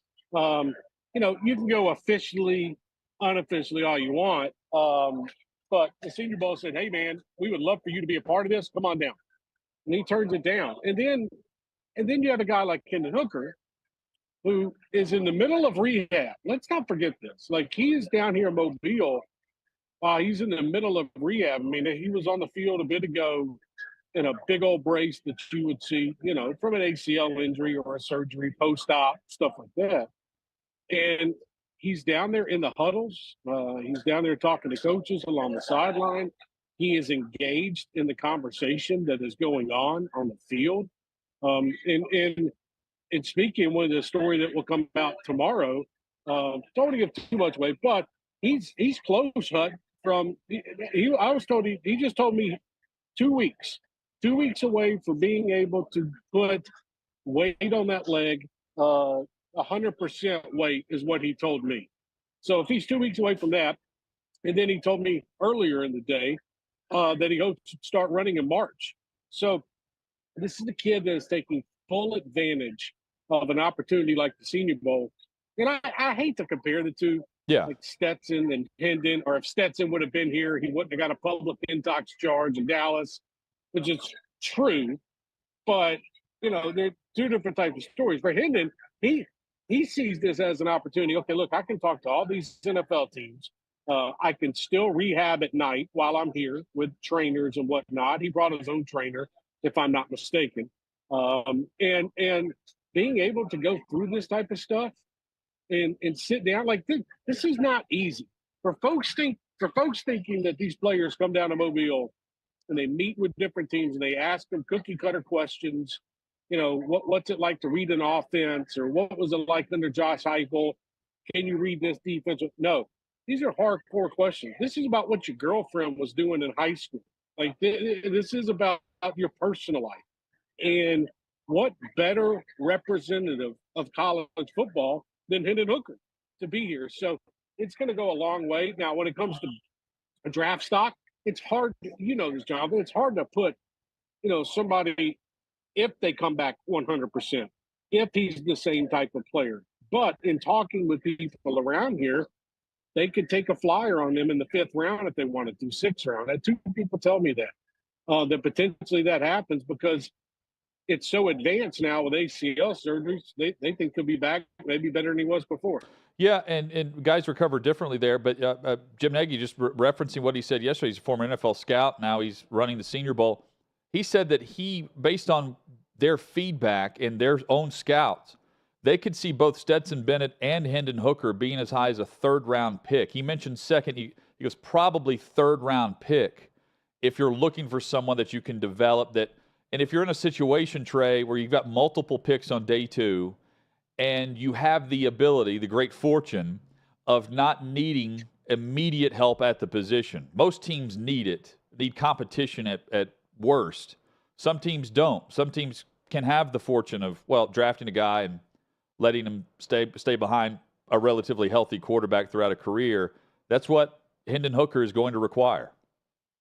Hendon Hooker is also that age where you can bring him into a football organization, learn behind a backup for 2 to 3 years. Yeah. And in my opinion, play NFL football. Like I think Hendon Hooker is good enough to play in the NFL. Now, what does that mean? How long is he going to play? Is he going to be a butt? I have no idea. But I think he's proven that he has an arm, that he can read a defense, and he has the ability to scramble. And you put all that together, Jonathan, you've got yourself a pretty good quarterback. So, I think overall we'll see how it plays out. I think just Senior Bowl aside, him being here and not in Los Angeles, rehabbing his knee, which he would be doing right now, I think that speaks volumes for his character. And also, I'll throw another little something out there to you that he talked about going to come in the story tomorrow. He had on his, these kids have these wish boards in college, and he was a roommate with Velus Jones Jr. his first year. On their wish board, Velus and Hooker's wish board was Senior Bowl. So he was not going to pass up the opportunity to be at this event. So I give him a lot of credit for being here. Josh Heupel is one of at least 3 head coaches from the SEC present today, the others being Hugh Freeze and Shane Beamer. Did you get to catch up with Tennessee's head coach? Yeah, I did. I got to talk with Josh Heupel a little bit. Talked about the progression of Hendon Hooker and what he has done. And, they're all down here. It's interesting. Tennessee brought the whole staff Like, you don't see that. Like, I mean, I saw Rodney Garner, Willie Martinez, Jerry Mack, Tim Banks, Heupel, Mike Eckler. I don't know if Pope was here. He probably was. They brought the whole staff. So, and that's what they do for these type of events and whatnot. Bayless Jones Jr. was here supporting his former teammates and being back in his hometown. But Josh Heupel was excited for the opportunity that a lot of his players present. Byron Young, Darnell Wright, how do those two guys play out during the week? And you add in what Hendon Hooker is. And, I think Josh Heupel, he spoke very highly of him, which you knew he was going to. But they were, I was standing behind them and, they were just kind of talking about rehab and whatnot and just catching up with each other. Hendon told him he was out in California doing his thing. And, it kind of gives you the inside baseball type feel where you think some fans might think that these coaches and players talk every single day, the ones that leave the university. But, I mean, Heupel had no idea where Hooker was training and whatnot. So it's kind of cool in a sense where they come back and they hang out here and they have a relationship and they continue to build it. Because let's be honest, Jonathan, if it wasn't for Hendon Hooker, Josh Heupel wouldn't be a $9 million man. If it wasn't for Josh Heupel taking a chance on Hendon Hooker wouldn't be at the Senior Bowl and having an opportunity to be drafted. So I think that friendship, that connection goes a very, very long way. Trey Wallace with us. Outkick.com is where you can read his work all week from the Senior Bowl. Which player, Trey, do you believe has the best chance to improve their stock this week based on the fact that, unlike the Combine, these guys are going to be padded up each day? I look at somebody like Chris Rodriguez from Kentucky. He's having to answer a lot of questions down here about why he missed the first 4 games of the season. Chris Rodriguez was an all-SEC running back heading into the year. I think he proved it at times. But the problem is Kentucky got behind so much in games, you can't fight back with a running game. So Chris Rodriguez is a guy that stands out to me. I want to see what Jake Haener continues to do, the Fresno State quarterback. Somebody was sitting out, I was sitting next to T. Martin today, and we were having a conversation about quarterbacks and how he looks. And, he called Jake Haener a second-day guy. And just with his arm talent, his ability to get the ball down the field. But he called him, he's going to be somebody's, project, just like you would say Hendon Hooker or others. But I think Haener has a little bit better job. The other one would be Rashawn Johnson, running back from Texas. I think there are holes in his game, but I do think he's such a physical running back. He's going to be able to show that off here tomorrow. Once they get in those full pads. So, I'd say there's a few right now. There's so many darn players on the field. It's hard to keep up with each one of them at one time. But I'd say those are a few that, as we stand right now, that I want to see progress over the next day or so that I'm here. And it's not all like they're going to leave here. They're going to go back and shower. Then they're going to go interview with NFL teams for the next 5 hours. So it's not all fun and games when you come to Mobile. Even though it's a great town. Oh, and soon they're going to have new Texans head coach and new Broncos head coach, Sean Payton and Demeco Ryans down in Houston joining the fray if they're not there already via private jet. Trey Wallace, our guest from Mobile. I was told that could come tomorrow. Okay, yeah, it'll be happening fast. What's the atmosphere like just surrounding the game itself, the week itself, with everyone in attendance there? It's weird. A lot of these, you don't realize it even if you cover it or if you're a fan of it. You don't realize how close some of these players are with each other from teams you wouldn't even think. You got a Michigan player that is hugging it out. Love you, buddy. Good to see you with a Florida player. I think that's one of the cool parts about this. It brings a lot of people back together. You look around this place. It is all Reese's candy. It's not to see, but it's at South Alabama's new stadium, which is beautiful. And you got two teams. I know people see it on the NFL Network, but you got two teams that are battling now, different periods. And in the downtime of that, you got coaches that come on the field. Mike Tomlin was sitting there yelling at the offensive linemen today. The number of Mike Vrabel down here doing the same.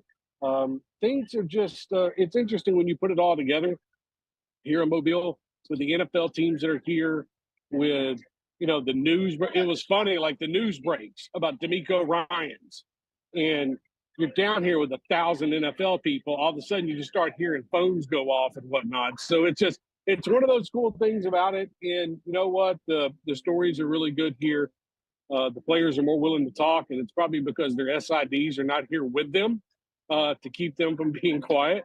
But I will say, it is interesting to see these young men have to act on their own when they've been kind of catered to the last 4 years. We'll have a story up sometime in the next few days. Warren McClendon is down here, whose friend tragically, Devin Whitlock, passed away I think about 2 weeks ago in Georgia. He was very open down here with his questions. Now, he wasn't getting into the incident and all that type of stuff, but talking about his feelings and what he's going through and how hard it's been on him. It's an interesting dynamic down here, Jonathan, that that I think going to go a long way for certain teams. I think you're going to see first-round draft picks out of Mobile, Alabama. Standing next to Mike Keith and Mike Rabel earlier this afternoon, this is an intense situation down here, and it's a first job interview. Well, and the job interview goes a long way, especially given the fact that, and I think it's equally as important in many cases to the combine, especially in the trenches where you can put the pads on. And if you're from a smaller school, prove that you can go up against the best talent in America at the Power Five. I think that's a huge thing. I mean, you got a North Dakota State offensive lineman going up against an Ohio State defensive lineman. Just throwing out teams. This is where you prove your point. You've got 3 days of practice here. Tomorrow, again, they'll go pads. But you get 3 days of practice here where you get to show off. You get to go up against some of the best in the country. And, if the first-round draft picks that are out there right now, those people know that they're first-round draft picks. And I think there's a couple here. This is, a lot of this is who's going to be your star in the making, or who's going to come in that first year as a second-round pick or a third-round pick and make a huge difference on a football team. I think that's what you see here, besides a couple NFL, I think, first-round draft picks. So that's why this event is so important. This is a way for teams to get to know players, and this is a way for the players to truly understand an NFL organization. So it's pretty neat to see. May end up being a better roster than what we're going to see at the Pro Bowl overall. With the Probably. What are they doing? Are they doing kickball? Flag football, which will be a better version. I mean, they were kind of already doing that, really. In previous years, but like Tyler Huntley, who had 2 touchdown passes and 3 picks, he was named to the AFC side of the Pro Bowl today. It's just, I think there will be more recognizable stat lines at the Senior Bowl, believe it or not. That's what we've turned into for the All-Star game. However, the Pro Bowl is going to end up getting like 5 million viewers. Yeah, the Senior Bowl is not going to, and the Senior Bowl might get 1.5 million viewers, something like that. I don't know. I'm just guesstimating here. Yeah. But if you want to see, what the next crop could look like on your football team in NFL, I can't tell you how many fantasy podcast people are here and draft fantasy organizations and whatnot. It's great. So much is on fantasy now, which blows my mind to where we were 5 or 6 years ago. So it's a neat environment. We'll be here in Mobile for 2 more days covering it. Not much goes on during the game. A lot of the star players actually opt out of the game, but a lot of stuff goes on the field over the next 2 days. So we'll be here and we'll have you covered, Jonathan. Yeah, and I get the sense that a lot of future guests on the Trey Wallace podcast are in attendance. Yes, they are. I have been passing out business cards like I'm a chocolate salesman. So, no, it's been good. It's been good, and meeting a lot of people and talking with some folks, and it's like one big marketing convention. Yeah, that's how I put the Senior Bowl. But if the players are staying focused, doing their job, it's all that matters, buddy. Marketing convention meets dating app. That is the Reese's Senior Bowl. Down in Mobile. Trey, we'll be checking the site, Outkick.com, both later this evening, tomorrow morning. We'll catch up with you tomorrow as well with the latest details. Appreciate you. Yeah, guys. Thanks for having me, Jonathan. Be good, brother, and we'll talk soon. Yeah, man. Sounds good. You too. There's Trey Wallace, Outkick.com for more details there on the coverage of college football meeting the NFL for the first time in a group setting prior to the Combine. Coming up, LeBron James has a beef and the NBA agrees with him. That's next on Outkick 360. I witnessed, Dennis Price and C-Spray and all these people just do such amazing things. And we continue to get asked about Afghanistan and what we didn't do in Ukraine. Like, why would you, like, beyond Aziz, it's no brainer why I would go help Aziz. Why would we continue to help these people? And, I think the easy answer is the right thing to do. Like, I mean, when the governments of the world completely failed, including our own, it was very discouraging. But what brought me hope was to see that when the governments of the world failed, good people stood up and did what the governments wouldn't do and couldn't probably do, and did the right thing. And that was really encouraging for me, because I think all of us kind of struggle with hope in our country right now because of the political divide and things that we don't agree with. But it was really hopeful to see that when the governments don't do the right thing, people do. And one of the things myself and C-Spray were asking in this interview was, why would you do it? And of course we said, because it's the right thing to do. But C-Spray was asked a question that I think is important and we can all learn from. He was asked, was it worth it? Was it worth it? And he said, it doesn't have to be. It doesn't have to be worth it to do the right thing. And whether it's something like this or in your personal lives, like, I think we all have the ability to do the right thing in our own little spheres of our life. And we always try to balance the ROI, like what are we going to get out of it? What's the return on investment? But it doesn't always have to be worth it to do the right thing. And in this case, I don't know if it was worth it or not. I thought it was worth it to Aziz and his family and the 17,000 Afghans. And I believe that burden God put in our heart. I think it was worth it to God for us to be obedient and go do that call. But I think the world could learn something from this, that there is hope, that there's good people around who will stand up and do the right things. People that supported us were not people that I typically agree with. There's a lot of people that follow me on Instagram that hate me and bash me for my conservative views and stuff like that. But they were writing me like, hey, I don't like you, but what you're doing is awesome. And where can I support? Where can I give money? And it was so cool. And we had this Jewish organization that they wanted to pay for 2 planes, which was like $1.5 million, a big donation. And they called me back and they said, hey, we tried to make the donation, but we can't do it. And I was like, oh, why? Did I give you the wrong routing number or something? They said, no, we're a Jewish organization, and Mighty Oaks Foundation, my foundation, is a Christian organization, and we can't give you that money. And I said, okay, but you do realize we're rescuing Muslims, right? And we kind of laughed and moved forward, and they made that donation. It was just an amazing moment in time where politics, religion, like nothing else mattered besides good people standing up and do the right thing for other people. And it'll always be like just super special to me to have been part of that. Yeah, no, I mean, it's the whole thing. And like I said to the audience, go ahead and get the book, Saving Aziz. You can get it anywhere you want to get books. It's an incredible story, and I think it's something young people especially should learn about. And everyone, because it does go to show that there's good people. Everyone wants to be at each other's throats these days. That's kind of what the media teaches you to do. Hate each other. Everyone's a villain. If you disagree, you have to hate. Not true. Not true at all. So I think your story represents that you can, a lot of good out there. Now on the Ukraine, because I do want to talk about this, because the war is ongoing. What was your experience when it comes to the situation in Ukraine? Well, it's changed. It's changed since I began. It started in February. We had C-Sprayers on the ground before the invasion because we knew it was coming. We were watching it unfold. And then I went immediately after the invasion. I was in Ukraine, days after the invasion. And originally we went there to see, hey, how can we help?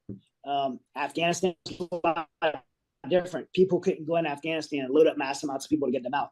We were able to do that. Ukraine, people could drive a bus across the border, open the door, load it up and get people out. So the mass evacs were not something we needed to do. And, one of the things about special operations is you do what's special, you do what other people can't.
So it doesn't happen often anymore. But when an NBA player believes he gets fouled, he normally, the hands are up. Like, how dare the officials either call this or don't call this? This past weekend, though, LeBron James has got a legitimate beef. If he makes one free throw, they're going to win the game. And instead, the Lakers lose by 4 in overtime based on this missed foul. This was egregious. The NFL officials, their union agrees with it. The NBA certainly would see this and agree with it. His antics about not getting the foul called, but also Patrick Beverley coming out with a camera to show how bad this was. He received a technical for bringing this camera out to show what happened to the officials. Davey, I was telling you prior to the show, Derek Mason, I'm going to give him full credit, former Ravens and Titans wide receiver, was saying that Giannis, who has a very similar style to LeBron in terms of slasher, getting to the basket, trying to drive the lane, get to the rim, Giannis is fouled on average 11 times per game to LeBron's 6. So when LeBron says they're not calling enough fouls on me compared to other guys, I actually think he's got a beef with that, and this is case in point. Also, when you look at it, Giannis doesn't have that entire idea around him of he's going to constantly complain, at least to the level that we have seen with LeBron over the years. And again, LeBron's been in the league a lot longer, but I mean, I would give him an Academy Award for how well he did after the foul by the Celtics at the end of regulation on Saturday night. That was just magnificent. And then to put the icing on the cake, as you mentioned, with Pat Beverley literally taking the camera over to the ref and showing him. I mean, he got teed up, and I've never seen a team. This might be the first time in history a team has started overtime with a lead. Well, it very well may be, unless a coach got the technical. I can't remember the last time a player would have done that going to OT. The other thing to keep in mind, LeBron's been tweeting about this. He's been retweeting players that are complaining about the officials. I mean, you would think you would lean towards the best player always getting the calls. Like the quarterbacks always get the calls, the top QBs. Not the case in this sense, and I wonder how they end up making up for this. There will be egregious fouls called that are, barely touch-worthy on LeBron if they really make up for this on the opposite side. Don Mattingly, if you missed our chat with him earlier in the show, be sure to check out the Outkick 360 podcast. You can also subscribe on YouTube. Check out Outkick.com. Coming up tomorrow, Clay Travis joins us, plus Bobby Carpenter on all things college football. We'll hit the big headlines there. Hope you'll join us. We start at 3 o'clock Eastern, 2 o'clock Central for Outkick 360 across the Outkick Network.